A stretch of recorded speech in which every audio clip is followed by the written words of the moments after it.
Depuis un certain temps, une infime minorité de soi-disant opposants à la dictature militaire déverse sa bile ignoble sur une ethnie qu'elle a ciblée comme l'ennemi du peuple togolais en lutte contre le régime Gnassingbé. Il est évident que ces individus tribalistes ne connaissent pas le Togo du nord au sud. Il s'agit là d'une vision criminelle et bête de notre noble combat pour la liberté et la dignité. Comment peut-on confondre une ethnie et un régime, surtout quand l'on sait que cette ethnie a très largement payé le prix fort en sang versé et en privation de liberté? Les témoignages lors de la conférence nationale souveraine de 1991 l'attestent, qui ont fait pleurer beaucoup de Togolais.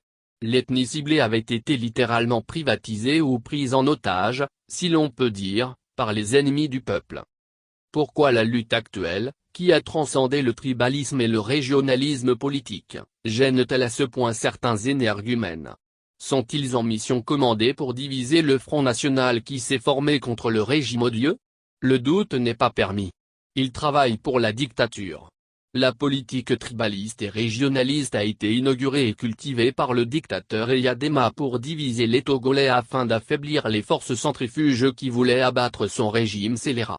Cette politique n'a pas pris fin. Mais toutes les ethnies de ce pays ont été prises en otage. Il fut un temps où sous le parti unique, l'on ne recrutait plus de ressortissants de Kouméa, préfecture de la Cosaque, et de l'ethnie Losso, préfecture de Doufelgou, dans l'armée parce que des membres de ces préfectures et villages avaient fait peur à Eyadema. Ne laissons pas détruire ce qui unit la résistance à la dictature fasciste kleptocrate.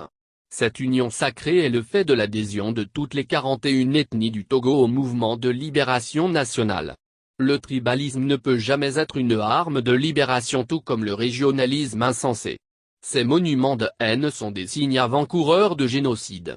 C'est l'arme des assassins et des écervelés qui exploitent la notion criminelle de culpabilité collective. Hitler et les génocidaires rwandais sont passés par là. Ce n'est pas parce que la dictature a instrumentalisé le tribalisme et le régionalisme que les vrais combattants de la liberté doivent suivre stupidement la même voie.